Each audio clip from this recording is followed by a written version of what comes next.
Good evening in English and Erev Tov in Hebrew. I forgot how to say Yiddish, but I think some of you know Yiddish. Now I miss the Yiddish. I'm born to a couple, my parents. They talk Yiddish almost every day, and I hated it when I was young. It symbolized me now when I'm getting Antekaker, sound one word in Yiddish. I miss this, some way to connect to my parents.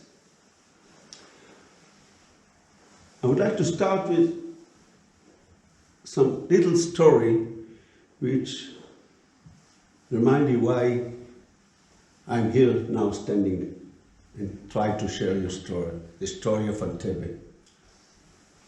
Sometime in life, you live and there is something happen which you don't know exactly that it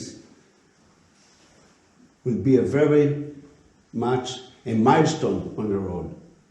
I remember when I was a teenager, parents and others in the kibbutz, they asked, do you remember when John Kennedy assassinated? It was something so exciting and important and people talk about it. Years after, till 2016, I knew that I was in Entebbe, but my life moved to another direction. I knew that is part of my experience, part of my biography, but not more than that.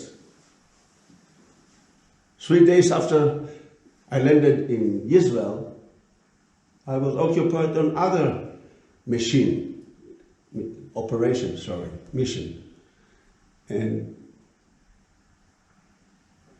knew that it happened, and that's all. Nothing important. Nothing important, look at me. And we should look forward to create security for the people in Israel. And then in 2016, we prepare ourselves for 40 years anniversary of the operation. And the world, the Jewish world, started to ask me if I can share the story. It wasn't a plan. It wasn't something that I knew. I'm not sure if I know something more about the operation, about people who live abroad, not in Israel. But one thing became very clear to me. What it means to be Jew. As you. It was clear to me what it means to be a Israeli. And I flew to Entebbe as a Israeli, 100% Israeli. But I tried to ask myself, the moment I land in Denmark, in America, in Melbourne, everywhere, more than 600 talks I gave around the world, that there is something deep than only operation, military operation. There is a reason why each one of you, and many like you, prefer to be tonight here and not in a beautiful house, beautiful meal or movie or whatever. There is a reason. And I will try to connect my experience, the operation, together with all of that issues. On Sunday, 27th of June, 76, we drove, me and my friend, from the kibbutz where I was born, up north of Israel, to our base near Tel Aviv. And as we arrived, we knew that we should prepare as quick as possible all the staff, all the soldiers, to go down to Sinai Desert, to do a secret mission for the security of the state. I'm not going to share what was it, that's not important. At the same time, 235 passengers walk into Air France flight in Tel Aviv Airport. Exactly the same time. We prepare to go to Sinai, and they walk into the plane. Most of the passengers, they were non-Jews. They were mostly French citizens who flew back to Israel, to Paris.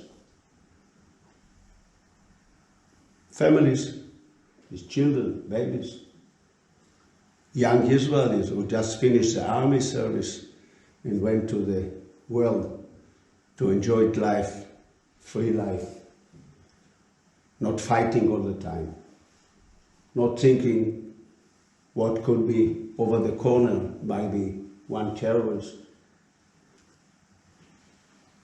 Enjoy their life. Orthodox Jews who pray before they walk in and took the chair. And between them was quite a few hundred Holocaust survivors.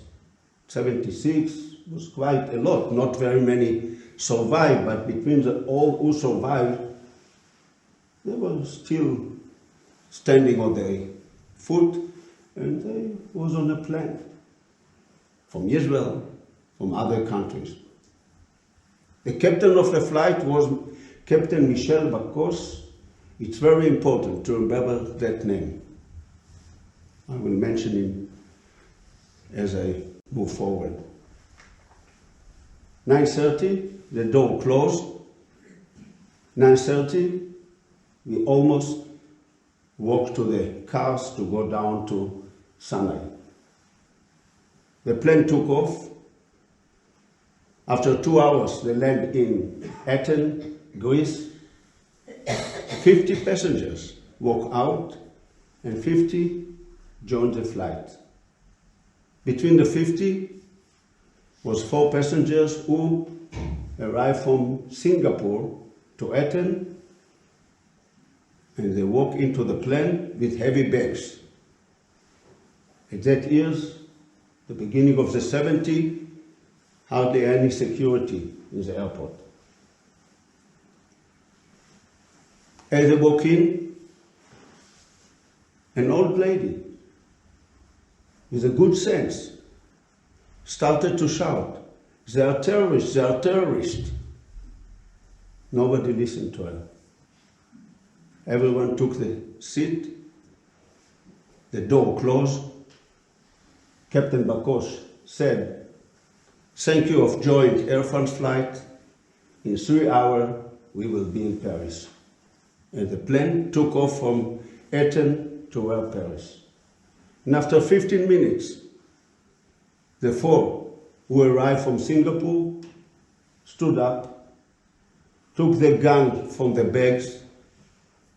2 of them ran to the cockpit and told Michel Bacos, "From now on, you're not allowed to talk outside unless we tell you exactly what to say." The name of the flight, they told Michel Bacos, "From now on, whenever you call through the communication, was Haifa 1. And to show him how serious they were, they hit the engineer pilot in his head.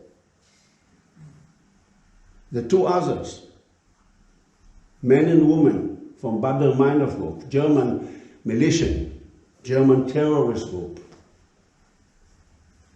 stood up and told the passengers, "Took your passport immediately and hold it up," and they collected all the passport for all the passengers and told the passengers, no one allowed to talk, no one allowed to move from his seat to other seat, no one allowed to go to the toilet freely, and if someone needs to go to the toilet, we follow him. From the first moment, the Holocaust survivors felt that the Nazi is in the plane. German, talking English, holding gun, and said this word: if you not accept what we tell you, we kill you. From the first moment, it's happened in the plane. At that time, about 1:45, just before we went to Sinai, the bell in the base rang, which was a sign for us that there is a terror attack somewhere in Israel. For 24 hours, 7 days a week, was a group of 15 soldiers in the base waiting in case there will be a terror attack. And in 15 minutes, we should be ready to take bus, either helicopter, to go somewhere around Israel. During the 70s was almost every month a terror attack. And we took part in many of them. We were the first who faced the terrorists and fought against them. Some of the hostages killed, some of my friends, many of the terrorists. Sometimes we succeeded, and sometimes we failed. You never know how that will end. But any time when the bell rang, it was sure for us that we are going directly and very fast. We found ourselves fighting against the terrorists. But after a very short time, we understood that it's not in Israel. It's somewhere above in the Mediterranean, 2 hours away from Israel. We wait in our base. We stop our preparation to go to Sinai in case they turn back to Tel Aviv Airport. After 3 hours, they landed in Benghazi in Libya. And for the 6 hours, they were on the ground, hot day, no air conditioning. And usually on Sunday morning, there is a government meeting in Israel. And the only things what Prime Minister Yitzhak Rabin announced, there is a French plane who hijacked. And that's all, not more. For the first day, the second day, the third day, and the fourth day, Israel reacted as a question of French government to solve the crisis. The only thing what Israel did was to send a general to Paris to be involved of what the French plane, because it was a lot of Israeli Jews on the plane. That's all. But from the bottom, officer, which is very typical to Israeli mentality, took a map and started to measure how distant, how long it takes to fly down, and how we could surprise the terrorists. But that was something on the Israeli mentality. And we went down to Paris, to Sinai Desert. At 9:30 at night, the plane took off from Benghazi, Libya, and faced down to Africa. No one in Israel knew what is the direction. No one knew what they want. They didn't talk. Monday, 28th of June, 3 a.m. in the morning, the plane arrived very close to Entebbe. Of course, the passengers still know that they are going to land in Entebbe. 3 a.m., the plane landed, and what they saw through the windows, Ugandan soldiers, or black soldiers, as they describe it, together with other terrorists. They saw civilian with gun. Other terrorists wait to the force who hijacked the plane. On the land of Uganda, at 8 o'clock, a convoy of black Mercedes and 2 Jeeps arrived, and from the Mercedes, a big man went out, Idi Amin, the president of Uganda, who opened his country to terror attack, welcomes them. The commander of the militia, the Palestinian militia, who leads the operation, was Wadia Haddad. We talk with Idi Amin quite often. Uganda is a sovereign country in the UN. At that time, Idi Amin was a chairman of African United Organization. And he welcomed terrorists who hijacked plane with 235 innocent people like each one of you and me. For the next 4 hours, the doors of the plane was open, the toilet blocks, no water, but no one woke up to ask maybe they need something. Old people, babies, no one asked maybe they need something. At noon, Monday, they asked to go out from the plane and they walked to where the big hall, a bit bigger than that room, and there's the last one. Crossed the main door, the door closed, and what they found in the room? Empty room, very dirt, no chairs,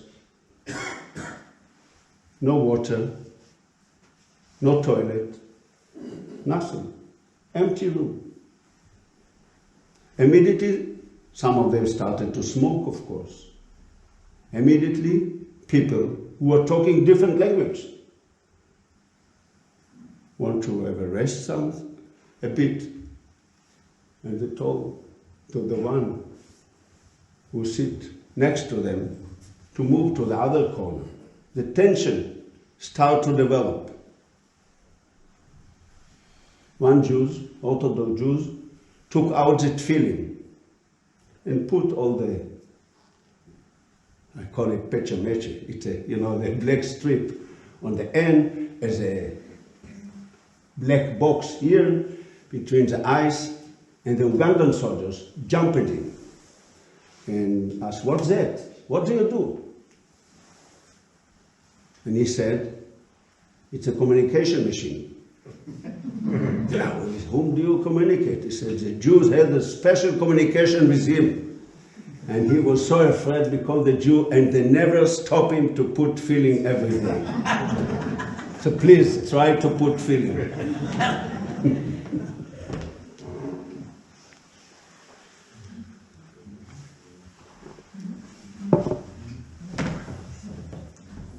The next day, Tuesday, all the situation changed. Remember, still Israel react as a responsibility of French government and to solve it. On Tuesday morning, the 2 Ugandan soldiers walk in and smash a small hole in the wall. And they went out, and after an hour, the force who hijacked the plane walk into the room, and without saying any word, they read something from the paper. What written on the paper? We asked for the 2 governments, the Israeli and the French government, to release 53 hostages or what terrorists, or what they call them, freedom fighters. We asked the 2 governments to pay $5 million ransom. That was not a big demand, $5 million.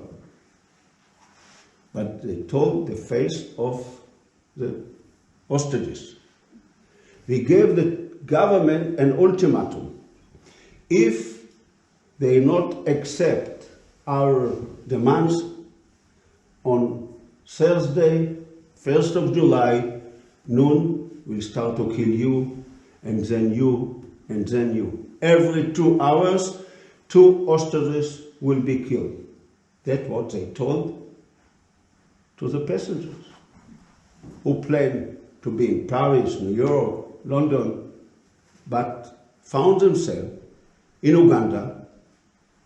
And listen, maybe someone killed you. Someone will kill them. For me, maybe you can join me, maybe not. For me, that is to symbolize what is mean terror. Militant. Sometimes we support their political views, sometimes not. But all of them feel they have a right to kill civilians. Why? Why do we accept it? And in many cases, the worst today accept the reason why militia is political demands, which is okay, nothing wrong with it. But the moment they feel that they could kill innocent people like us, for me they cross the line. It's not a question if we believe on the Palestinian or not believe. Why they have a right to the Palestinian to kill? Why they have a right to kill 3,000 Americans on 9/11? Why they have a right to white men to kill 45 Muslims in a mosque in New Zealand, in Christchurch? Why they have a right to Jewish doctor to kill Muslim in a holy city, Hebron? Why? It's not a question against us or against some conflict. It's a political group who feel they have a right to kill. And we should say loudly, no more, no more. They went out, and after an hour they walked again to the room and put on one side all the Israeli passports, the blue passport, and on the other side, the other nationality. And without any explanation, they start to read the name from the Israeli passport and told to each Israeli Jew to cross the other side of the room, through the wall that the Ugandan smashed in the morning. So, Holocaust survivors, they were quite sure they were going to be killed. And they tried to escape, and the terrorists brought them in. It took 2 hours. Very slow. Some parents stopped walking, said we can't leave our children behind. They were quite sure someone on the other side going to kill them. And then as they finish with the Israeli passport, they start to find who is Jew, who hold other nationality. It took another 45 minutes, and the selection was very clear. And the word selection, I don't have to explain. All of them, everyone in that room understand what it means selection. 105 Jews from Israel and other countries were in a small room, and 140 non-Jews, together with the 12 aircrew, was in a regional room. As that news spread out from Uganda, the Jewish world was shocked. Many places, people told me, we canceled wedding, parties, bar mitzvah parties. And the only thing what we did was to pray. What did Jews know for so many years, being outside Israel? Praying. And the Jews told me, years after, they prayed for their brothers. They didn't know. They were away from London, Toronto, Los Angeles, Paris.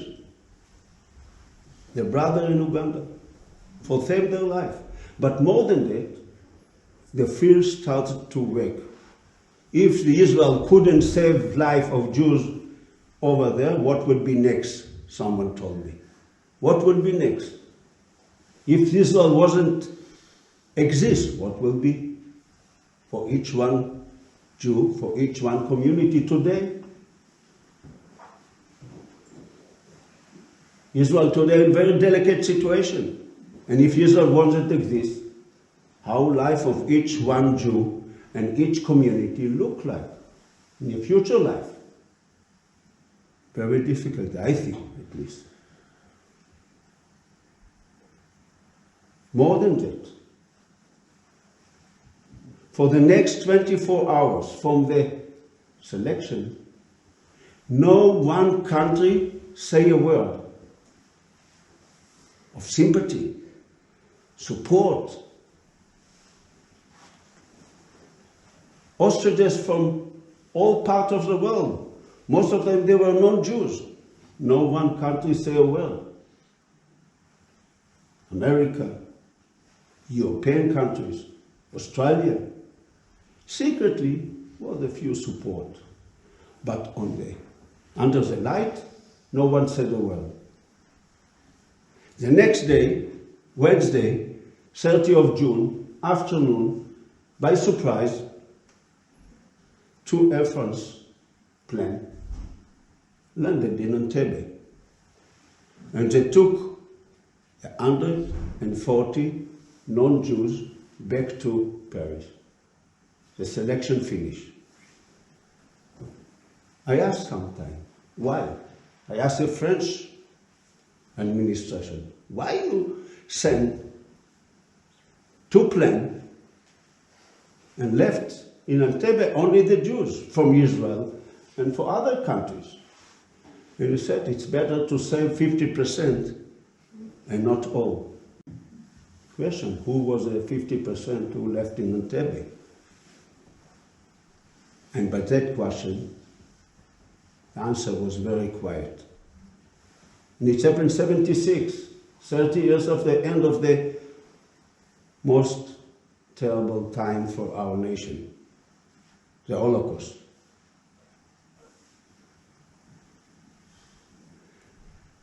Michel Bacos and the 12th air crew sat beside and talked about the situation. Either they walk and be with all the non-Jews, or some of them said, it's our responsibility to be with our passengers. Wasn't easy decision to stay or to go. After a long debate, they decided to stay, all of them, in Entebbe. And I think his message for us, sometimes value is more important than personal interest. And we are in conflict in very simple things on that. Do we stood up while we see an old lady walking into the tram or not? Very simple thing. Do we help to handicapped men to cross the road or not? It's a conflict in life.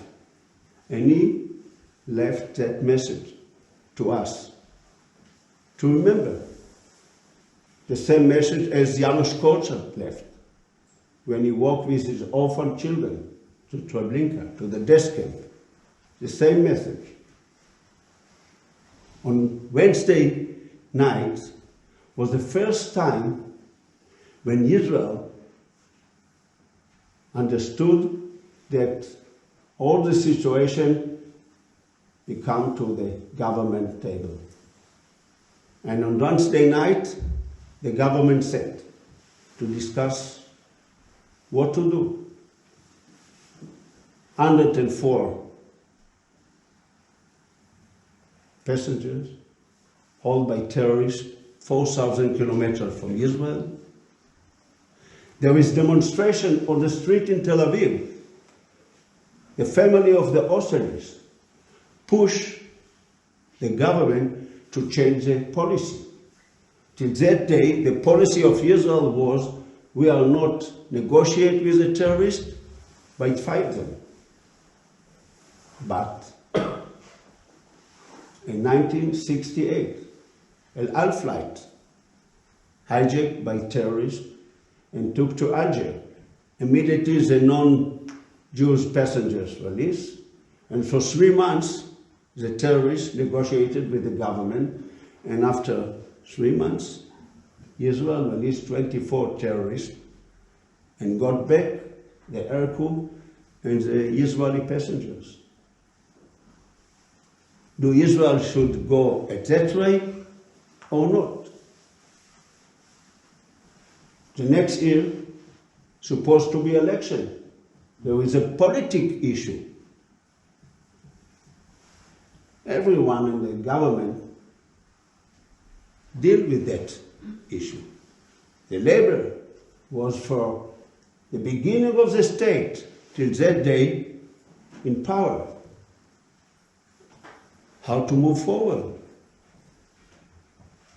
The first one who took the microphone was Chief of Staff, Motagud. I'm quite surprised. Many people criticize him. I think he was one of the most important men on his clarified the situation. He said, I'm against military action. The Chief of Staff of the Israeli army. I am against military action because we haven't got enough intelligence, information, what happened over there. How could I send, he told the minister, force without knowing how big the Ugandan army, the number of the terrorists, their routine, day and night, and many other things. He ended his word by saying, some of the officers show me plan which look like took from a James Bond movie, and the result could be as the American felt by trying to invade Cuba in '62. In this world, the Chief of Staff came to the government. Very important, unusual world. Usually we think that the general pushed forward and he said, wait, we are not ready.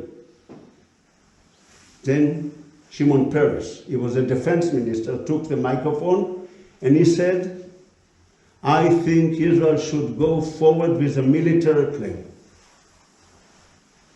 I hear what happened in the communities, the Jewish communities around the world, and we should show them that one of the important reasons why Israel exists is to defend any Jewish life ever. And if we succeed, it's good. But even we failed, and he didn't explain to the minister what is meant by saying, even we failed. What does that mean? Never again Jews executed by anyone without the intervention of the state of Israel. Important word. Here, in other place, might be for the future, not only for the past world, story of Entebbe. Is that the duty of the state of Israel? I think personally, yes. Not very everyone think like that. We should clarify that. All of us, as a one nation, one people. What is our duty to each one of us? We are facing that. The new generation should facing that. Then the Prime Minister took the microphone, Yitzhak Rabin, and he said, took the direction, other direction. He said there is only one question that we should deal with. How to save life of the hostages. We shouldn't deal about the Jewish people around the world, but how to save the life of the hostages. And if the Chief of Staff against military action, I support to open negotiation with the terrorists. It was a big debate. Usually when Shimon Peres said, let's go to the left, Yitzhak Rabin said, let's go to the right. That always happened in the political field between two of them. The good thing that at the end of the conflict, they came to one conclusion. On Thursday morning, 1st of July, 6 o'clock, Yitzhak Rabin, in his voice, announced through the radio, Israel accept what the terrorists ask. We accept to open negotiation with the terrorists, but we need time to prepare everything in Israel and with other countries. Israel changed the policy. Accept to open negotiation. Wasn't easy. It was a big debate. Some Sephardi minister said, here before, high school student from Sephardim family hijacked by terrorists in a northern town of Israel, and you, the same government, push for military action. And now, when there is mostly Ashkenazim, you prefer negotiation? It was in the room. The ethnic conflict in 76. What is the right way? But at the end, all the ministers voted for one decision, to open negotiation. They left the army a small gap to prepare a plan. And they told the Chief of Staff, if there is a plan, and you think it's good to bring it to the cabinet, please bring the plan and we'll decide. But unless that day, that moment, Israel moved with the negotiation as a main role. In 12 hours, everything changed. In 12 hours, we arrived from Sinai. Pilot of an Al flight who just landed in Israel called secretly to the Hercules, every carrier plane squadron. Doctors took secretly from operation room and told to prepare a medical plan. We all sat secretly in a hall somewhere near Tel Aviv. In Dan Shomron, who just arrived from Sinai at 2:30 p.m., chose to be the general who command the big operation, Tenderbolt operation. How that happened? That in the morning, the government said that is a main road, and at 6 p.m., we got an order to prepare a plan. I haven't got answers till today. I do not know how that happened so quick. We drove to our base. The other general, asked and collected different soldiers from Golani Brigade and Paratroop Brigade, and they put all in a base not far from our base. And as the last one crossed the gate was locked. We are afraid that if someone went out, might be he talked with his family or his friend, and very easily it could go out down to Entebbe. When we sat in our base, where duty was to take part on one aspect, when Yoni sat in the front of the table in his office, to think on many different things, how to prepare such a plan.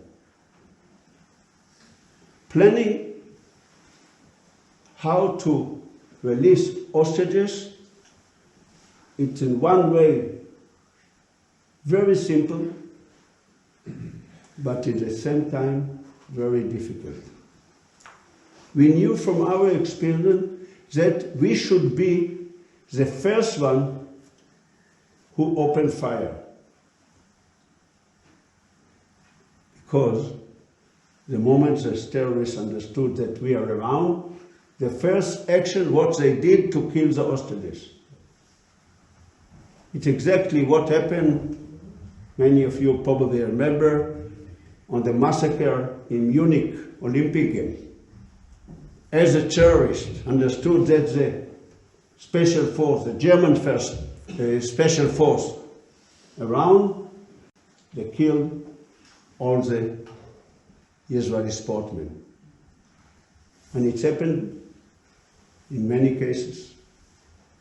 So to find out how to surprise the terrorists, how to be the one who opened fire before they killed the hostages, maybe we killed them. Wasn't easy way to find.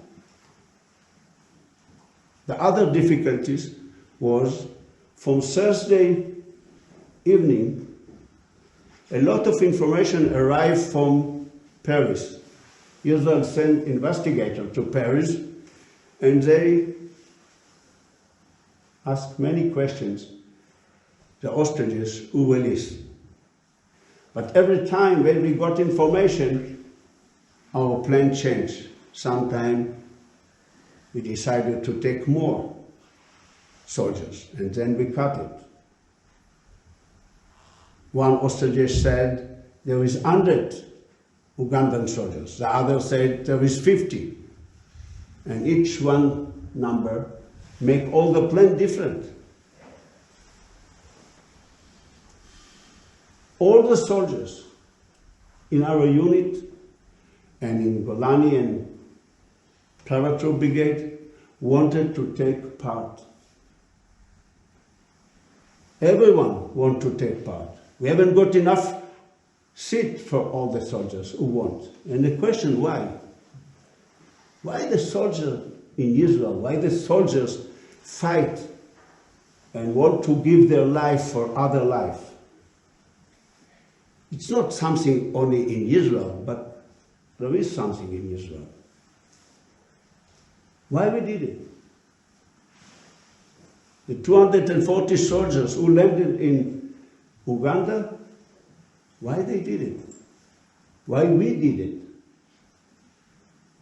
We grew up in that atmosphere, in that mentality, in that slogan. Maybe we give our life for other life. Tov lamud ba'ad artzenu, what Trooper said. When I said it in Hebrew, I'm not believed that I said it. It's good to give life for the country. But at 50, 60, 70, sometime mid-80, that was the atmosphere. And today there is still, but less than the years when we were in the army. We said it's not good to give life. Sometimes we have to give life. There's something good, not good, But that's what I grew up. And it was quite sure that might be some of us be back, not to life.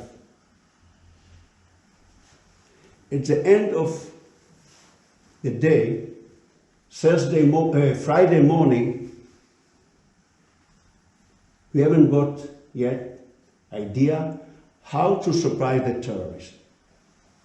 At that morning, Friday morning, one Mossad agent flew from Nairobi in Kenya toward Entebbe in a small aircraft, alone. He arrived above Entebbe and told the Ugandan he has some mechanical problem and he must land. They told him it's impossible, the airport is closed. But after some negotiation, they told him, yes, you can land. But then he told them he couldn't land because of the problem and he need time to solve the problem. And by that, he took pictures from all different angles of the airport. And then he was the first Israeli who landed in Entebbe. Friday morning, not us, on late Saturday night. One Israeli, alone, in Entebbe. He wanted to see the hostages, but the Ugandans stopped him.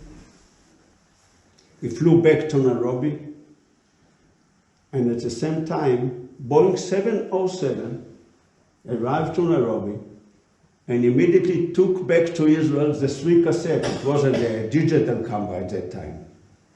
Boeing 707 took back to Israel the 3 cassettes. And that developed in Israel, and late Friday evening arrived to Yitzhak Rabin table, and it helped him a lot, as he said, to support the military, to send us to Entebbe. And that happened on Friday, secretly.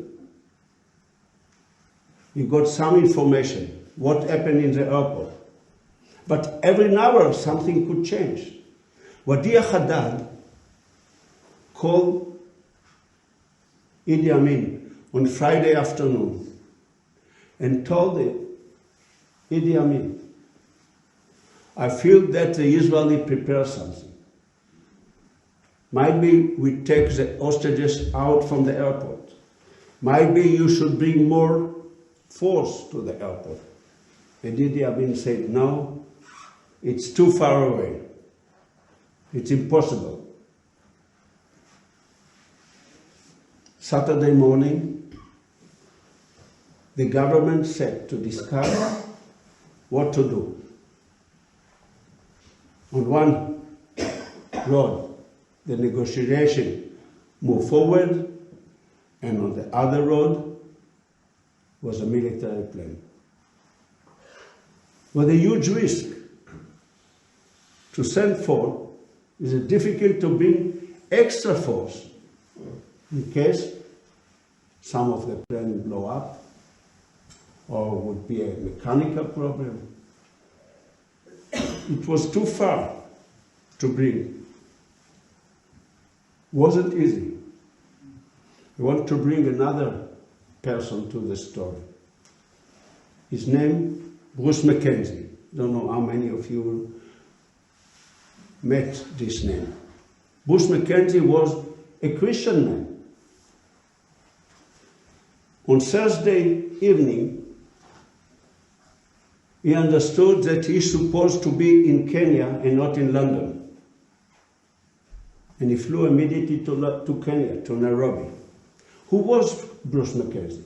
Bruce Mackenzie was a Christian man who grew in Kenya and became a minister in Kenya government, very important minister in the government. And all the years he worked for 3 governments. First of all for Kenya, the second for pocket money for MI6, for England. And what he said, the last, I work for the Jewish state. Christian, evangelist, or Christian, support Israel, many different names. What he did, together with other Christians in Nairobi, together with Israelis who live there, they prepared Nairobi as a back base for the operation. Without preparing Nairobi as a back base, I doubt if the government will take a decision. They prepare the hospital there, in case there will be a lot of casualties. On Saturday, when we were to wear Entebbe, other Boeing hospital plane landed in Nairobi with 20 doctors and nurses, in case there will be a lot of casualties. This man, Bruce Mackenzie, 2 years after the operation, Idi Amin thought how to kill him. He called him to Entebbe by telling him, we would like to open a new relation between the two countries, Kenya and Uganda. They had a beautiful lunch, they signed a beautiful letters, agreement, and just before Bruce and his staff left back to Nairobi, Idi Amin by himself stood up and gave him a big head of a lion, symbolizing Africa to a good and strong relation with between the two countries. And as the plane was above Lake Victoria, the head exploded and the plane drawn into the water. It's a man, not very many mentioning, and I feel we have to remember we are not alone. Always there is people who give hand and support us. We are not alone in the world. We are part of the world.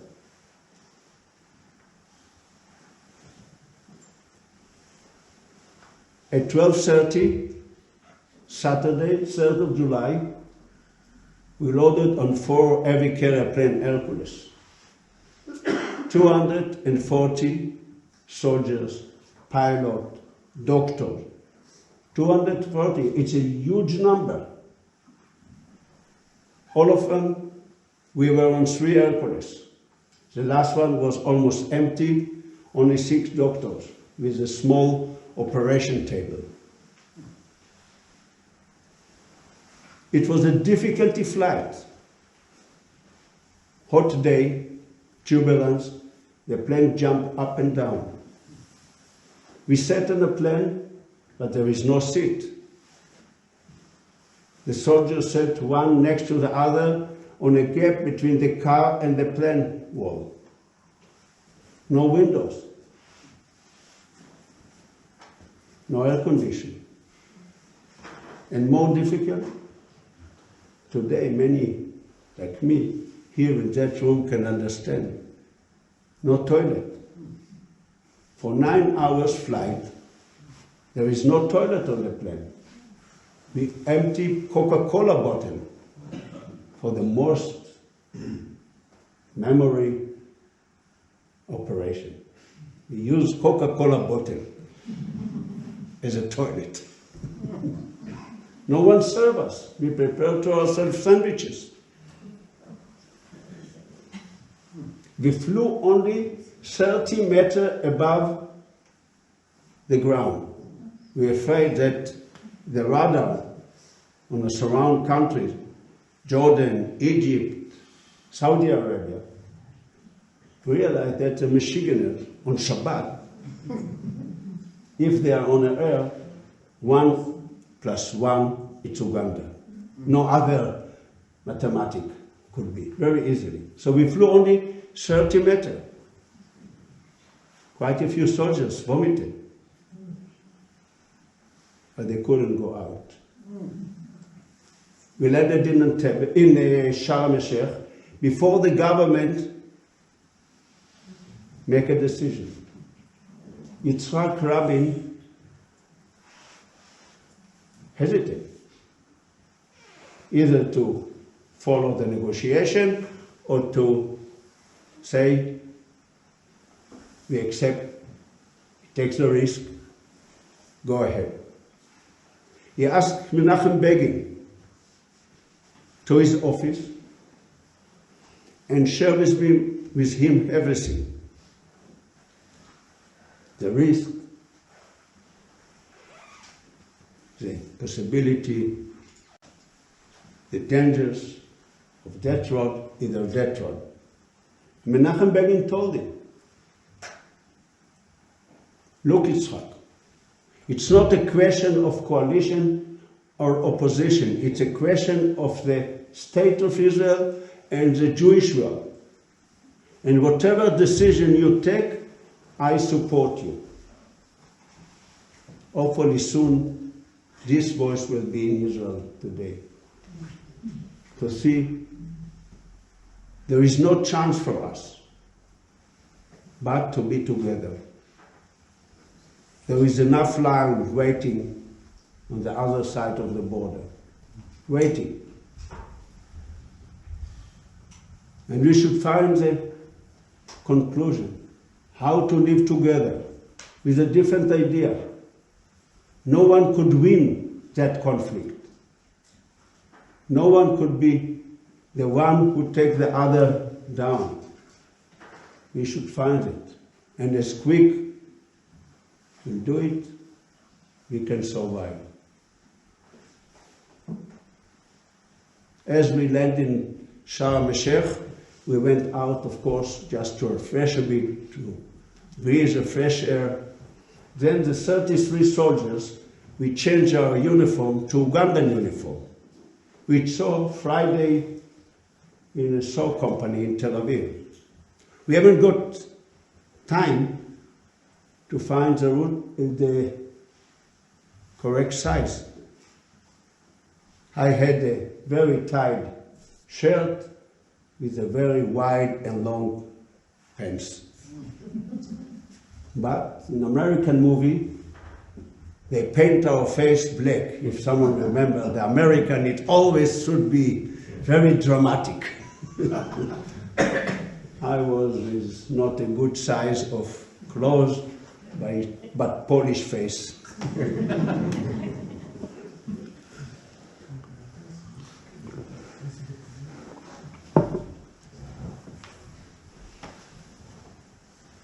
As we prepare ourselves in Sharm el-Sheikh, we walk to the plane.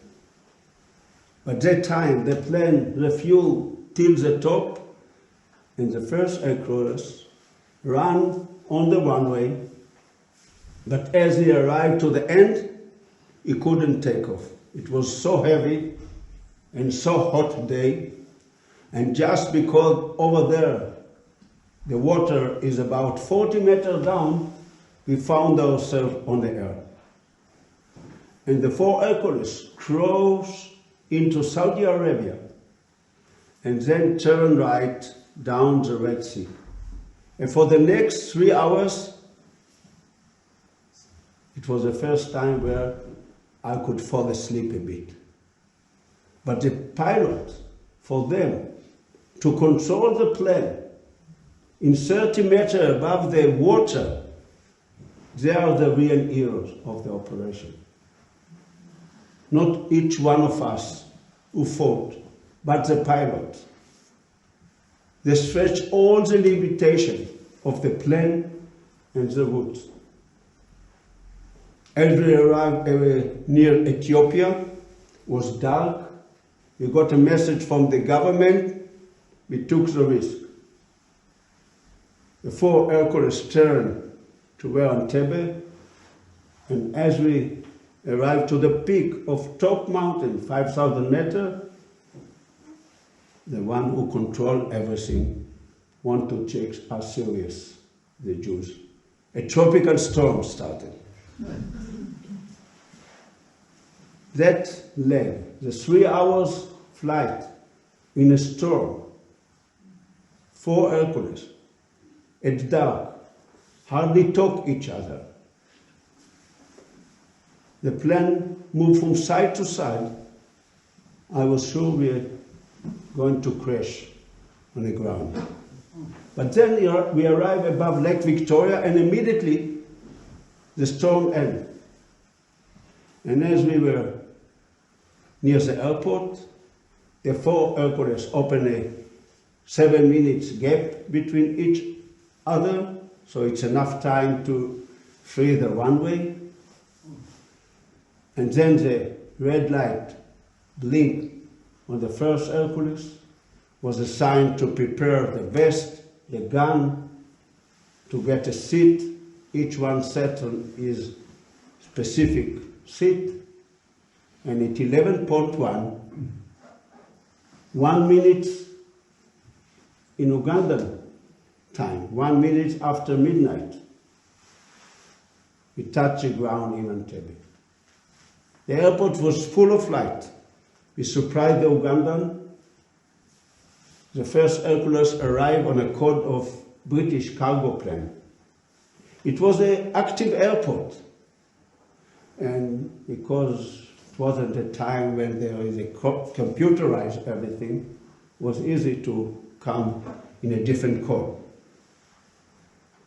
In the middle of the way, as the plane was a bit slowed down, soldiers jumped from the side doors and they light a flashlight in case the Ugandan turned off the light.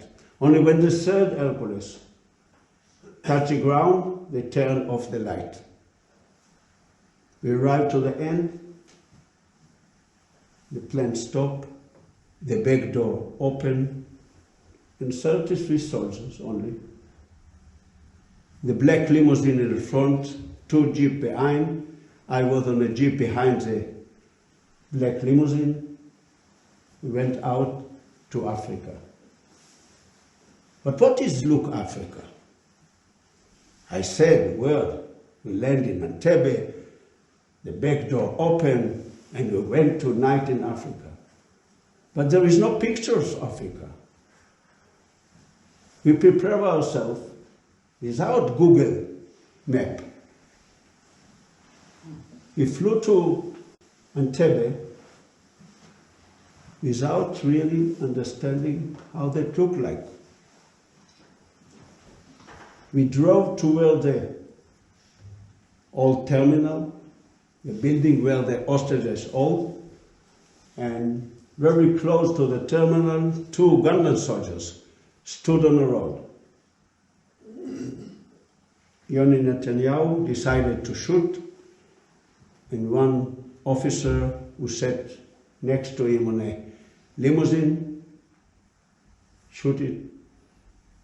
One soldier fall down, and soldiers from the back jeep took his gun and opened fire. The sound of the gun awoke me for joy of the quietness over there, to realize that I'm there for fighting, for releasing hostages. But immediately other thought awake, wow, it's going to have a catastrophe again, which happened here before in the northern town called Ma'alot, maybe some of you remember. We tried to release 50 high school students who were held by terrorists. 25 of them killed, partly because we mistake to find the right floor. And all of that mistake was on our unit. It was a catastrophe there. And now probably the terrorists and the Ugandan awake, and we knew from our experience they're going to kill the hostages. We drove as quick as possible to where the building. We stopped the car beside, and it was quiet. No one opened fire. No one went out to see and to welcome Idi Amin. Remember, we came with a black limousine as Idi Amin arrived every time. The plan, as I said, was simple.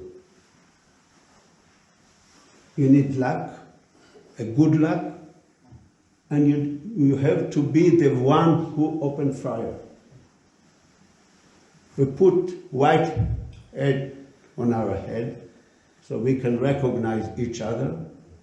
One soldier's old megaphone, and his duty was to say in Hebrew, English, and French, "We are Israelis.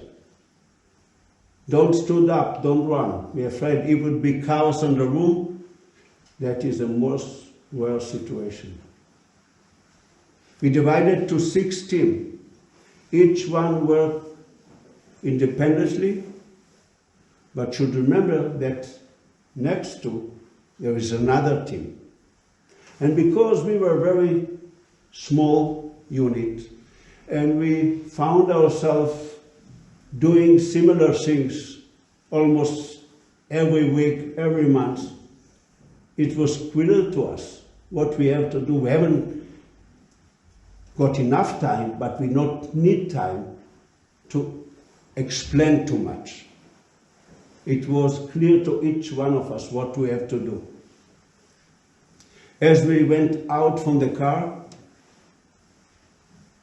by surprise, we didn't know that there is soldiers, Ugandan soldiers, on the top of the control tower.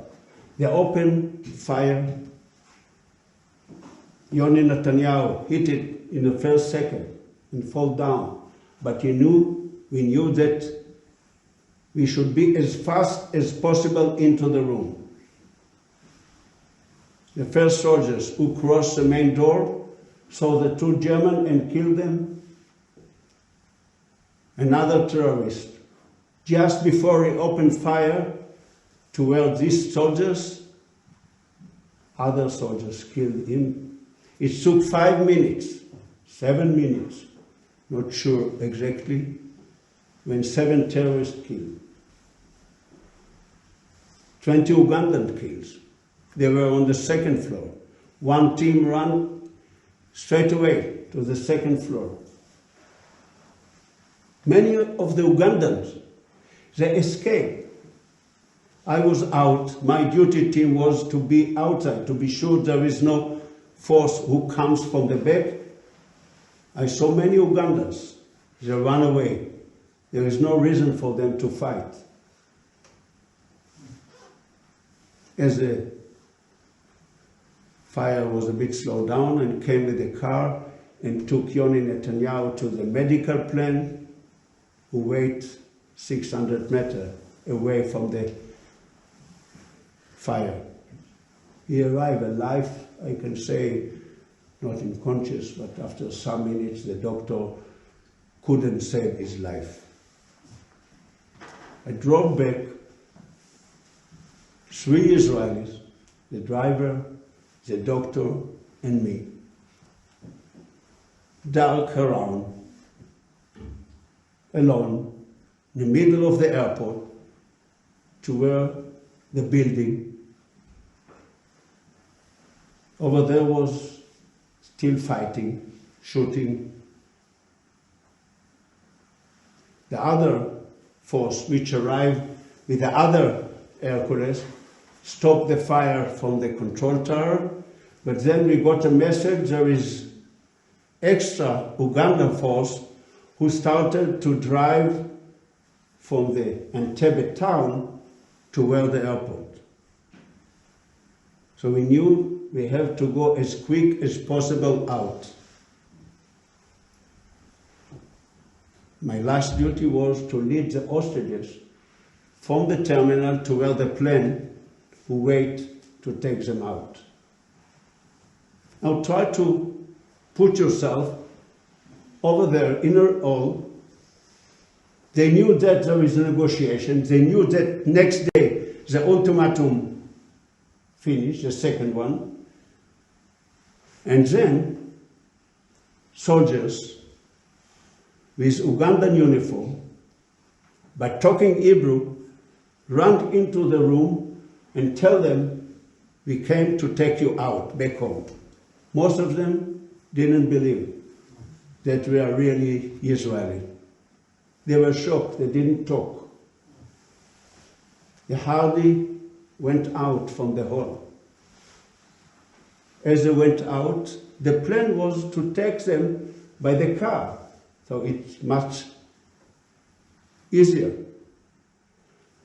But as we told them to sit on a car and the other to wait, about 20, 25 jumped on each car. It was only 2 Jeeps, and we couldn't drive the cars.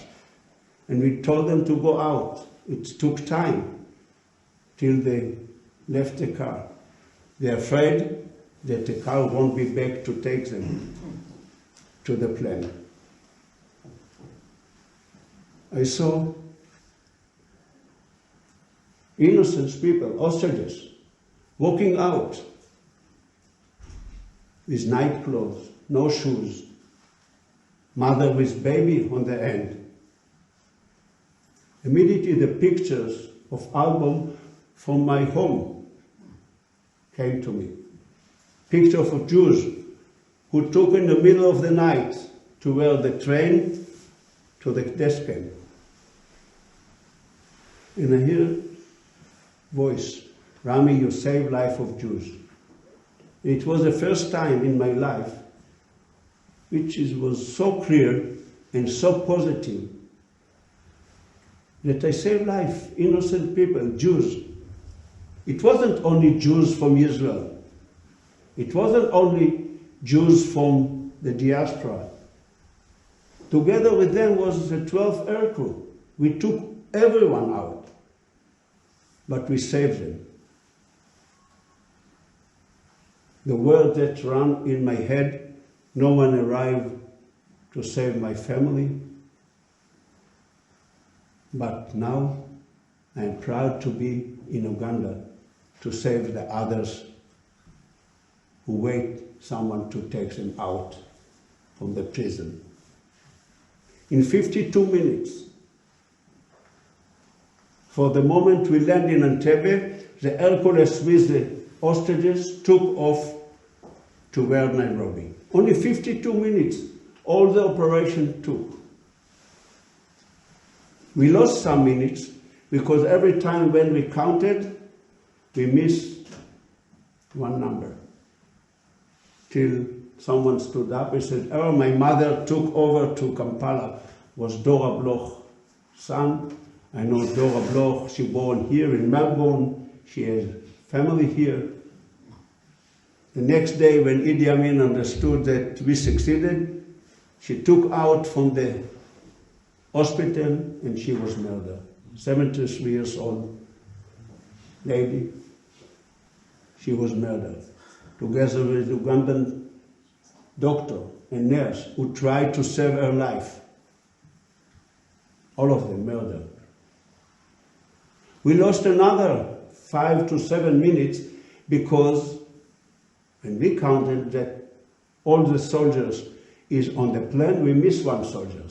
And it was quite sure for us, we are not going to leave Entebbe until everyone will be with us. We landed in Nairobi with only 7 minutes fuel remain.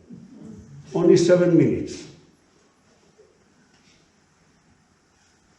Who was the most busy one in the plane? And we saw many miracles happen. So if you believe on him, very easy. And I can't say it's not that or yes, it's that. It's a miracle. In 2 days, it's impossible to prepare a good plan, to think on every little detail. And we succeeded.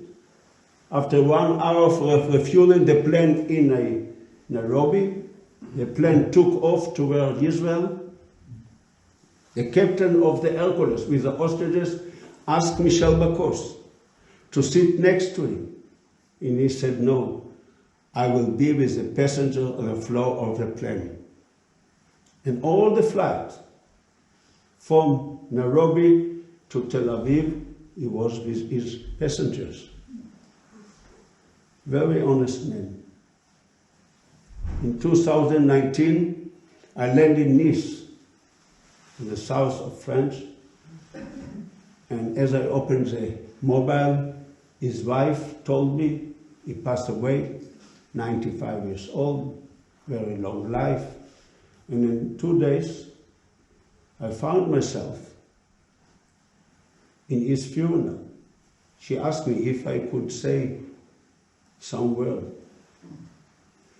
And as we went out, by surprise, his last request was to play the national Israeli song, Atikva. Very special man, I can't explain and I can't say more than that. But I always remember this man, what he left for me personally and for us. We landed in Tel Aviv Airport, and the airport was crowded with thousands of Israelis, and it was the same all over the world. And we landed, the soldiers in the Army Air Base.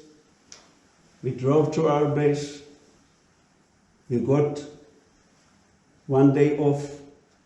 And it's the same day, Sunday, 10 o'clock, the General Secretary of the UN, Kurt Waldheim, announced Israel broke the international law by invading Uganda. That was the word that the UN accept and welcome that operation.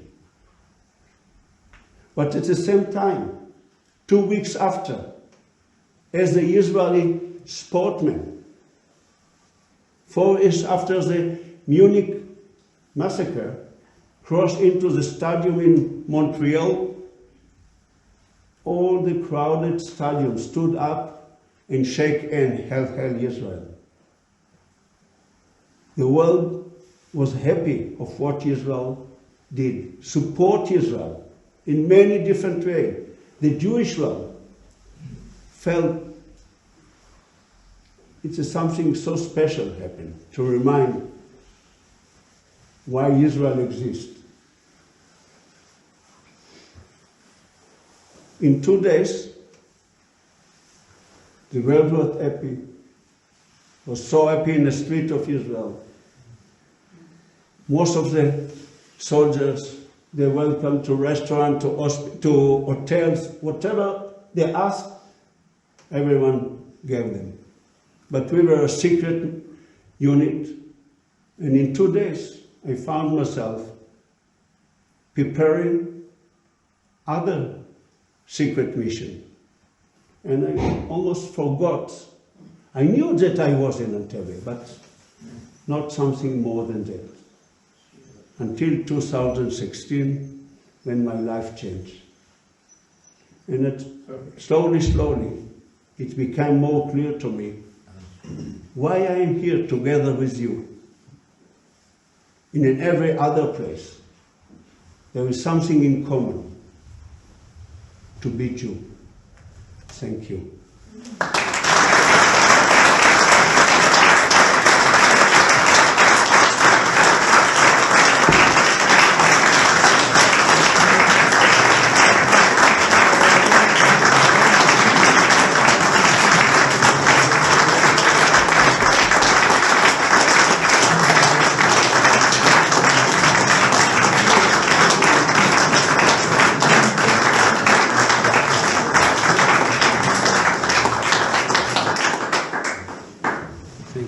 Rami, I know you're not terrified of anything, but are you happy to face the audience and answer some questions? I'm here for that. Does anybody have any questions that they'd like to ask Rami? Yes, please. Just please say the name first. My name is Anthony Gunn. So the Jewish Agency runs programs in Uganda. A few years ago, my daughter was part of one of those programs. For me, I remember I was young enough at that time, I remember that mission. It was jarring. to see Jewish kids landing in Entebbe, is it for you? Do you feel that this is normal, or do you still find it somewhat of a surprise that we can now have normal relations there? I've been in Uganda already 4 times. The first one, of course, at night. But later I welcomed by Ugandan government, and then when we had a 40 years anniversary, we occupied again the airport, you know. They are not enemy. Ugandan, they are very friendly people. And they welcome us. And I talk to them. And I plan to be again with some Ugandan to talk to students in the university, to security force, to tell them we are not enemy. And they know that. The history put us on both sides that we kill each other, but it's not mean we are enemy. What I can say more, it's still a question in my head what Idi Amin wants. Because Idi Amin was a one who decorated everything. Of course, the terrorists were there, but without his help, it couldn't happen. So what do you want? I take you to 2003, when Idi Amin died. And he died in mental hospital in Saudi Arabia. He suffered from schizophrenia, bipolar disease, which he got during the 60s by syphilis. If someone is an MD doctor, you know, syphilis can create schizophrenia.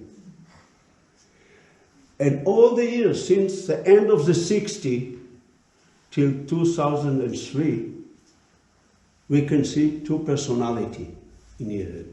He was a big madman. He was a dictator. He could kill easily someone on the street. He threw people to the mouth of the crocodile, like that. What do you want? At the other end, if we look, and it's come somehow by your question, no one of the Ugandan soldiers touched any one of the hostages. They were around, but no one touched unless he became mad as he realized that we succeeded and Dora Bloch was murdered. But before that, he gave them not a comfortable 5-star hotel, but he gave them a roof, 3 meals a day. His doctor, Muslim doctor, arrived every day and gave the hostages pills against malaria and some little things that he could do alone. So what do you want? For me, it's hard to say. But it wasn't something that the Ugandan people fought against Israel. They found themselves and they escaped, as they explained me. Most of the army soldiers, they have to be in the army for getting a sack of rice. That's all. They wanted to bring food to the family, not for ideology. I don't know, hopefully it's answered. Yes, please. Name first. Oh, my name is Lauren. 2 sort of simple questions. One is, I'm fascinated by this woman who you mentioned said right away, they're terrorists. And so obviously she would have been interviewed afterwards. And I'm curious if we know what made her think they were terrorists. And also in the very early part, how did, communication was very different then. How did Israel know that the plane had landed in Uganda? How did they know where the plane was actually in the very early stage of this? So the first, I don't know what she says. I haven't got a chance to talk to her. You know, in the first 40 years almost, I haven't got contact with the hostages. Most of the soldiers who took part in the operation, I do not recognize. Always I met someone who said, I was in Entebbe. I said, welcome. We have a room. So that's first. The second, it's connected to Idi Amin. Idi Amin came to the airport almost every day, sometimes twice. And every time when he arrived, from the beginning, he came with the Ugandan TV stuff. He wanted to set the news to the world. And one thing people said, maybe he wants to show to the world that he is not that mad. Maybe he wants to show to the world, and he reacts like that in many different things. We haven't got time to be a mediator between the terrorists and Israel, so he could accept by the West again. So the news ran out immediately. From the Monday morning when he arrived, was a TV stuff there. Yes, please. Hi. What do you write all the time? From a secret service? No, just some facts. I can remember one fact I forgot was how long was it before the plane landed in Entebbe, and then you rescued them. I forgot the time. 52 minutes. No, I don't mean that. I mean how many days? It was 8 days. Like in Hanukkah, 8 days. 8 days. Hanukkah. Remember Hanukkah, it's a miracle. Okay. From Sunday till the next Sunday, 4th of July. That's very symbolic. But the other question is, I read somewhere, or I was under the impression that Idi Amin started off as a friend of Israel. Yes. And he was trained by Israel or something. Can you give us some background information on him? Hey, too. How long we need?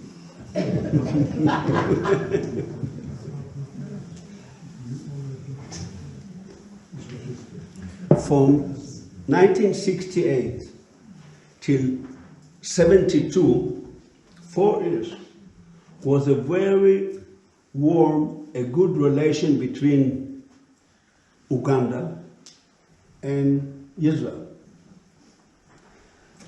At 68, Idi Amin was a high commander in Ugandan army. The relation opened not as him was a president, and then he became a chief of staff of Ugandan army, and then he took power and became a president. In 71,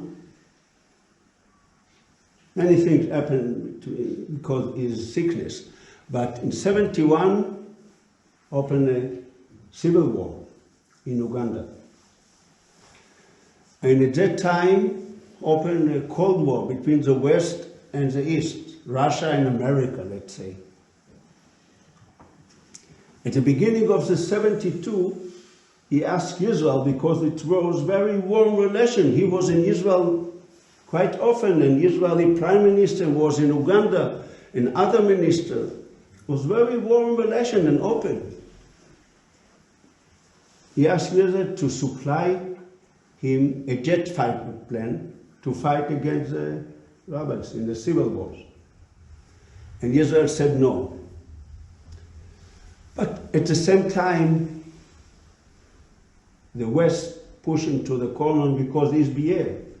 You know, he threw out from Uganda 50,000 Indians back to India. He broke the relation between England and Uganda. It's a good movie, The Last King of Scotland, if you know, or if you want to remember. It's a very important movie at that time. And Israel said no, and he told Israel, all the Israeli, the building companies who build the country, pilot who developed the Air Force, officer who developed the Ugandan army. In 10 days, all of you should be out from Uganda. And in 10 days, no one of Israeli was in Uganda. In 10 days, he opened a warm relation with Russia and got jet fighter plane from Libya and weapon and everything. He moved from the west to the east side in 10 days. In 73 war, Yom Kippur War, part of that war is to open a good relation with the PLO. He offered the Israeli embassy in Uganda, in Kampala, to the PLO. So he just moved dramatically from one side to the other, not only because political interest or whatever, but it's one of his illness. Thank you. My name's Michael, and since you mentioned the film Last King of Scotland, I feel I can ask you, have you seen all the films that are based on this event? Do you have a favourite? Is one more, does one stand out as being more historical accurate? I know there were a couple made in the 70s. There was a TV movie with Peter Finch in it, and I think another one theatrically released, but I'm not sure how accurate or how true they are. Have you seen them all, and can you say that one is more accurate than the other? I saw all. Each one represents the time that produced. And it's standing on the atmosphere of the time that produced. The first one came by the Israeli producer, Menachem Golan. I think that was Operation Thunderbolt. Jonathan, I think it's called. And it was like a Russian propaganda movie. No, really. If you look at it now in a perspective and understand why the government gave so much support to Menachem Golan to produce movie. Because they got a golden egg for the next year election. The polls was on the way down to the Labour, and they got a golden egg. But you know what happened in 77? The Ma'apach, what I said, the first time the Likud took power. So that's the first one. The last one, in between was two American. In American, it's mostly dramatic to make money, you know, so they decorate in many different things. The last one came to the market in 2017. And that year, till today, I think, Israel pushed to the corner, criticized very often about the way that they behave against the Palestinians. And the movie producer want to take the story and to show who is the bad guy and who is the good guy. There's an atmosphere in the world because that could make money by that. If you will make the Jews or the Israeli in a nice face, that's not make money today. And they create, if you look at that again, or all of you, that I'm the terrorist. Innocent terrorist gave water to one Israeli, they hit someone. The two Germans had a very intimate talk about the future life, everyone want to create family, talking about the beauty of life. And then in the middle of the night, the crazy people, the Israeli, land in Entebbe and kill them. What is the right to kill them? So that movie was very popular in 3 months and gone. The atmosphere is still there, so every decade or two, The story still exists, 47 years, but they use in a different perspective. I hope it's answered. Rami, I think one last question to that. Hi, David Cohen. You wouldn't pick me as Jewish. How much do you think Munich played into the decision of Israel to go to Entebbe?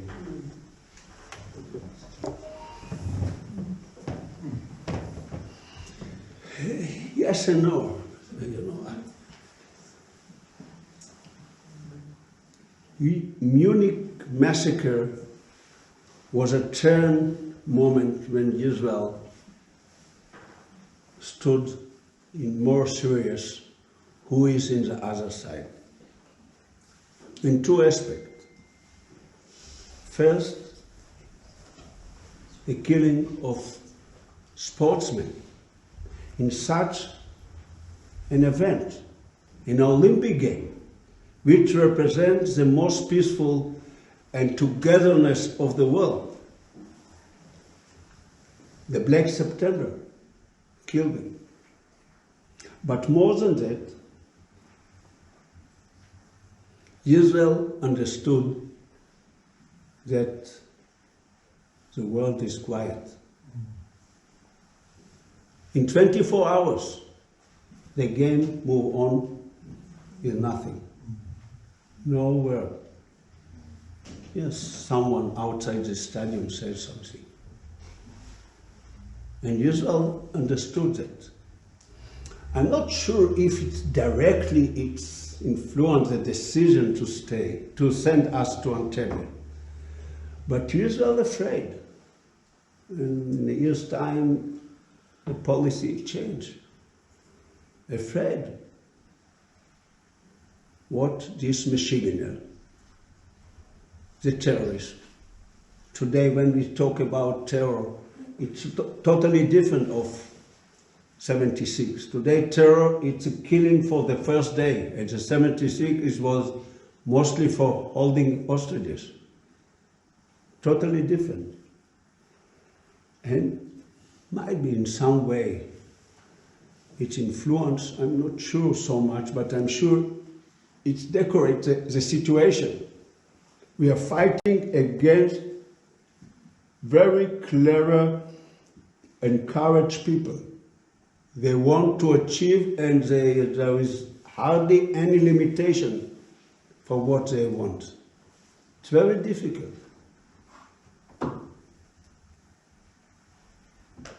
Very, very difficult. To prepare such a plan, to hijack plan, to take the 4,000 kilometers, and from that to open negotiation, they could ask almost everything. And to create a good relation with the sovereign country, Uganda, with Idi Amin, who welcome to bring extra force to Uganda. So we should look more serious who is on the other side.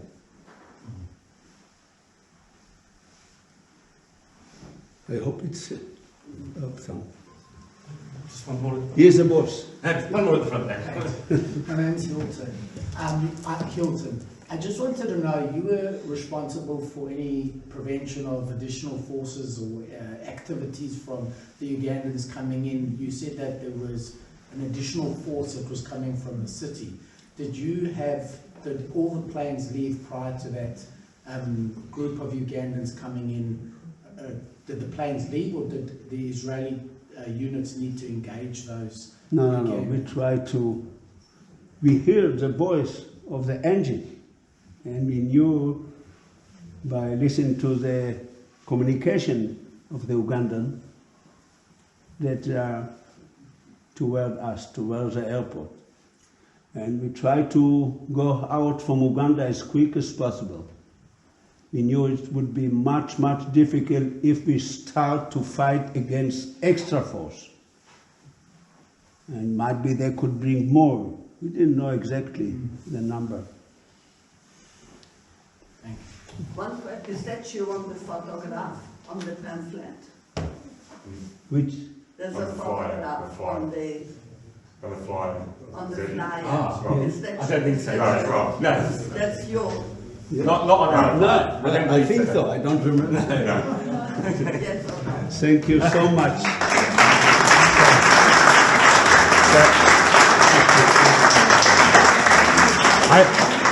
I was 6 in 1976 and just a child and didn't really understand anything that was going on in the world. But what I did know very shortly afterwards was, as you mentioned, there were 2 TV movies and cinema movies very closely following each other. One was Raid on Entebbe, the other was Victory at Entebbe. Yes. You mentioned Peter Finch, there was also Charles Bronson, Kirk Douglas, Burt Lancaster, Elizabeth Taylor. You had the biggest names in the world were appearing in films about what Israel did. Yes. And I thought, this must be something really important. I didn't know what had happened, but if there were stars like that in it, it must have been really important. And I thought, my God, there are these heroes on the screen. But these heroes like Kirk Douglas and Burt Lancaster were nothing compared to the people like Rami, who really is a hero. And we're so privileged that he's joined us here this evening and that he's been with us in Australia this week. So if I could ask you one last time to put your hands together to thank Rami.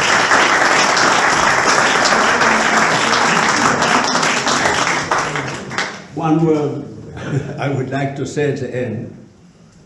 As a Jew, we always say, next year in Jerusalem. For 2,000 years, next year in Jerusalem. I promise you, next year in Melbourne.